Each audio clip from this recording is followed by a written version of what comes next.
Yoga Sutra, chapter 1, verse 3. Tada drishtu swarupe vastana. It translates thus. Thus, then, tada, then the seer abides in his own nature. Tada translates as then, meaning when one is in the state of yoga, then drishtu, seer, abides vastana in its own swa, form, rupe, form. Thus, when one is living in the state of yoga, the seer or purusha shines within, which one is already ever as one's true nature.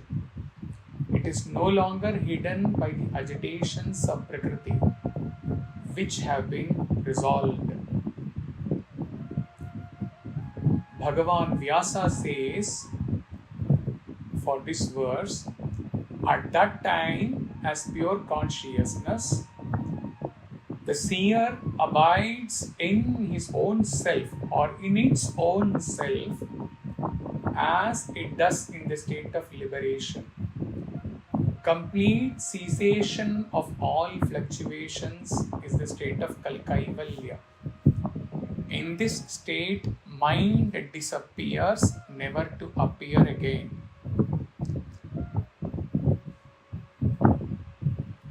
Best ever possible analogy for this verse is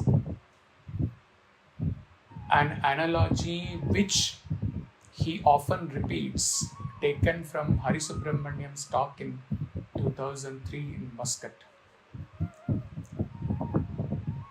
In order to create a statue, a sculptor merely removes all the stone that is not the statue, that is not the Krishna. Nothing is added to the stone, and when all that is not Krishna is removed, that is the ego, the mind, Krishna is ever there. Likewise, the practice of yoga is not about adding anything to the individual. Instead, as this verse explains, the state of yoga is that state in which everything which is not equanimity is removed from the chitta, and thus Purusha is free to shine out unabated. Once we are able to calm the fluctuations of the mind, our perception of reality becomes clear. No longer clouded with thoughts of the past or the future, reality sharpens and we finally understand our own true nature. We recognize our connection to all that is. We recognize that our current state is just as it should be, just to be. When you simply look without being identified with the mind, without judging, without appreciating, without condemning, without choosing, you simply look and the mind flows. A time comes when by itself, of itself, the mind stops. When there is no mind, you are established in your witnessing. Then you become a witness, just a seer, a drishta, a sakshi. Then you are not the doer. Then you are not a thinker. Then you are simply being, purest of being. then the witness is established in itself. Attachment to material possessions, relationships, sense objects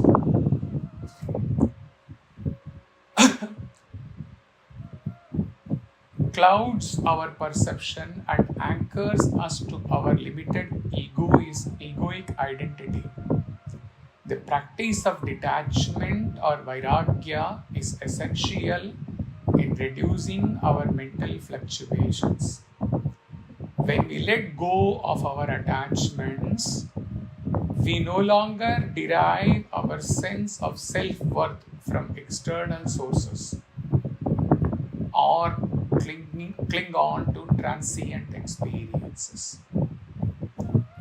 Our attachments often perpetuate a cycle of suffering and dissatisfaction. The practice of vairagya enables us to approach life from a place of inner freedom. It does not imply apathy or renunciation of the world. Rather, it helps us to be more present to the moment and to maintain equanimity in the face of life's inevitable ups and downs.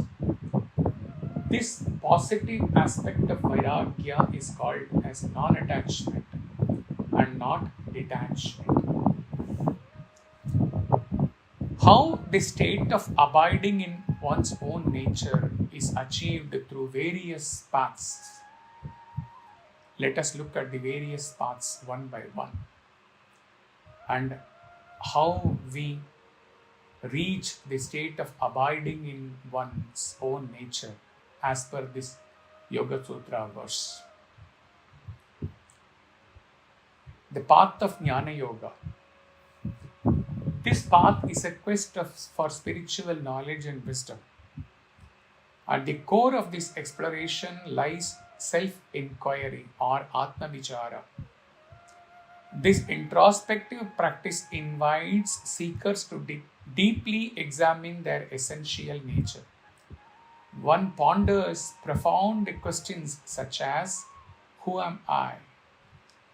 Am I just my body or mind? Are my thoughts truly me? These questions encourage the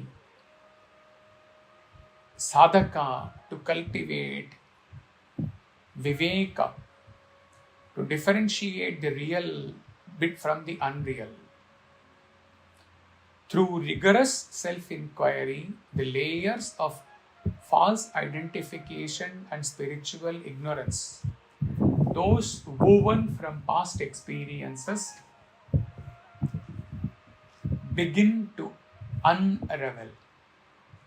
Ramana Maharishi taught us that persistent contemplation on the origin of I thought will eventually dissolve itself into pure self-awareness.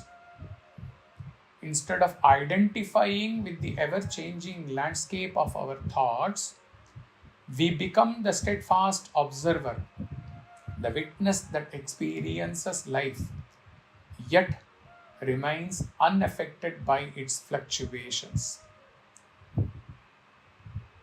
In the path of devotion, this path is a yoga practice that emphasizes surrendering the individual ego to a higher power of or divine essence. A deep state of devotion can help one to transcend the illusion of separateness that the ego perpetuates. We have dealt through this path, how one starts the journey from attraction, adoration and worship and reaches to Atmanivedana. Now about the path of selfless action or Karma Yoga. This yoga is the practice of performing actions without attachments to the results. As we engage in selfless service, we can start to dissolve the most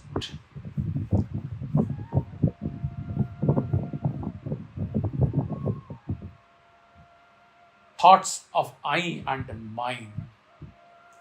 Each time we choose to act without seeking personal gain, we transcend the confines of our individual identity and strengthen the awareness of our true nature. Awareness and stillness through meditation, Raja Yoga. Meditation is one of the most potent allies in calming the mind's vrittis. By focusing intensely on our breath or a chosen object of meditation, we can soften the chatter of our minds and slow down the fluctuations of thought and reaction. With consistent practice, this discipline cultivates not only an awareness of our thoughts, but also a deeper understanding of the underlying patterns that fuel them. As our minds settle, we can transition from being absorbed in mental noise to recognizing the serene observer within, the true self. What a relief to know when our minds become quiet and when we become more aware, it will bring us back to a place where we can finally realize our, within inverted commas, beingness or easiness. This shift from doing to being, doership to the seer, happens gradually, and it has nothing to do with idleness.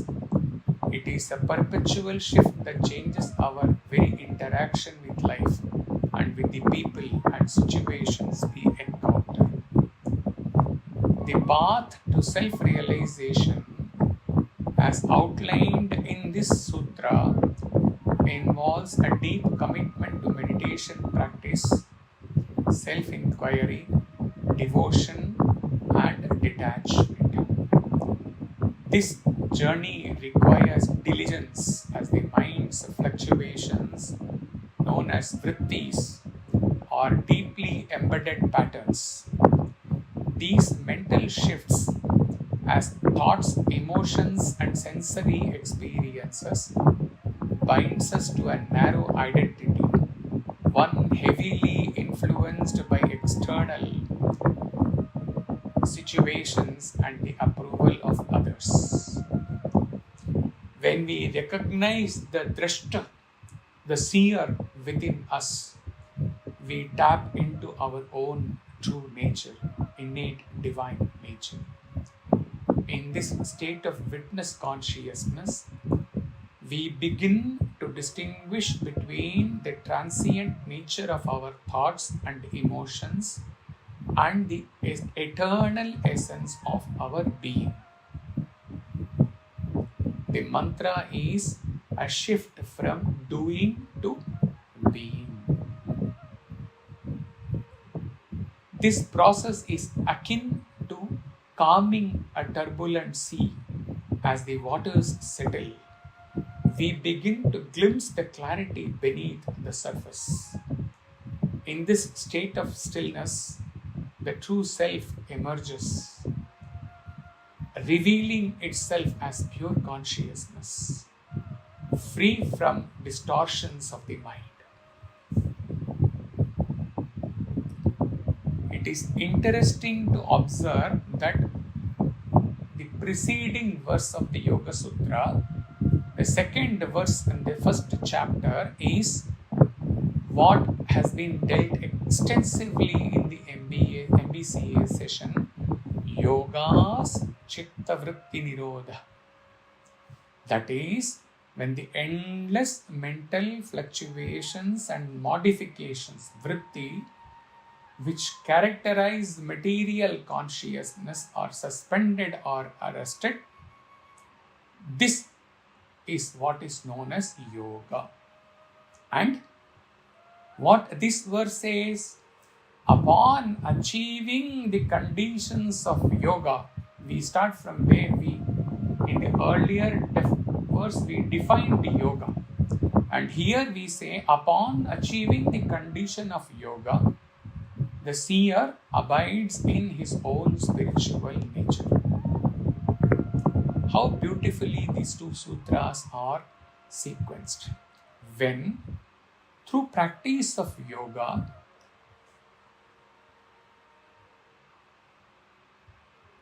mental fluctuations and modifications of mind are continuously arrested or suspended, a stage comes when this arresting is no more a temporary phenomenon for a few minutes or few hours. One actually attains samadhi and abides in his own divine nature self. This is the essence of the second and third sutra. When the true self finds its home in our inner sanctuary of stillness, a profound transformation begins to unfold. In Sutra 3, that is this current sutra, we discover that the realization of our true self is not merely an aspiration. It is a journey back to our inherent nature, a state of being that is pure, untainted, and boundless. And we peel back the layers of thoughts, habitual patterns, and external influences that mask our inherent purity. We begin to dwell in the light of awareness that unfolds when we let go of all the perceptions colored by the mind. In the context of all sessions given to sadhakas for 14 plus years now, what does this verse mean? This verse which says, then the seer abides in its own nature. This is the state given to you or taught to you in Nirvana Shatakam session, right from Purpose of Human Birth session, in all the Upanishad sessions, Kenopanishad, Kathopanishad, Shveta Ashvatara Upanishad, Brihadaranyaka Upanishad. How many? And all the Vedanta sessions, the Shivarahasya sessions, the Chitradeva sessions, and all Samarpan Bhajan talks from 2006 to 2013. And the latest being continuous course on transcending avidya. That is all the impression related course given to few sadhakas. Our true nature, when there is nothing stored in our chitta, when there is no ego, when there are no impressions, is divine in itself, pure in itself, Purnam in itself.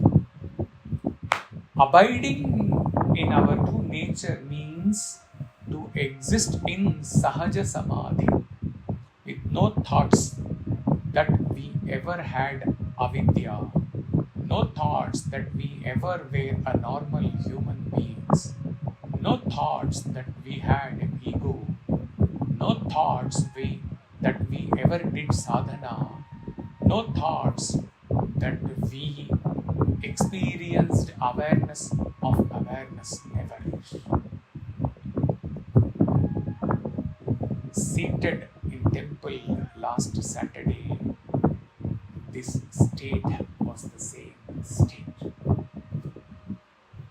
From that state, this inspiration, then he looked to Yoga Sutra 4, sutra which will exactly or closest to that state in which he existed in the temple. This sutra verily came into inspiration to pour this small satsang talk on this sutra came.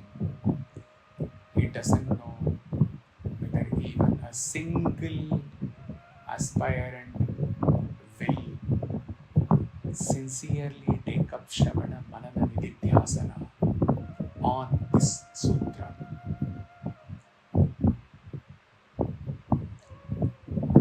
As he said about awareness of awareness, the last thought to leave us, most sattvic thought, most purest vasana, is that I am aware,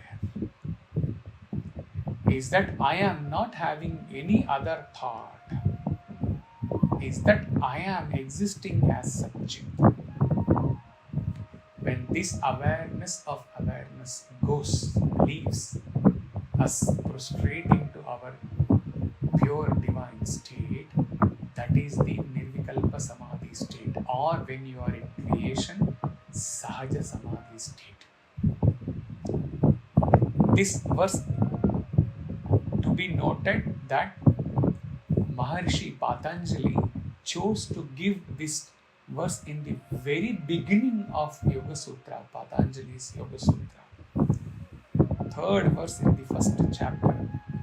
Then the seer abides in its true nature. It is to be observed that even while Yoga Sutras go on to deal with Raja Yoga, with all the Ashtanga Yoga, Pranayamam, Pratyaharam, Aptu Samadhi, even while the Yoga Sutra is going to go extensively into the Raja Yoga, in the beginning itself, the Maharishi gives the ultimate attainment or ultimate benefit of all the sutras to follow. What is the ultimate aim or ultimate attainment? Then the seer exists in its true nature. He gives us in the very beginning, not waits for giving the ultimate end to the ultimate last of the chapter, last verse. Very interesting.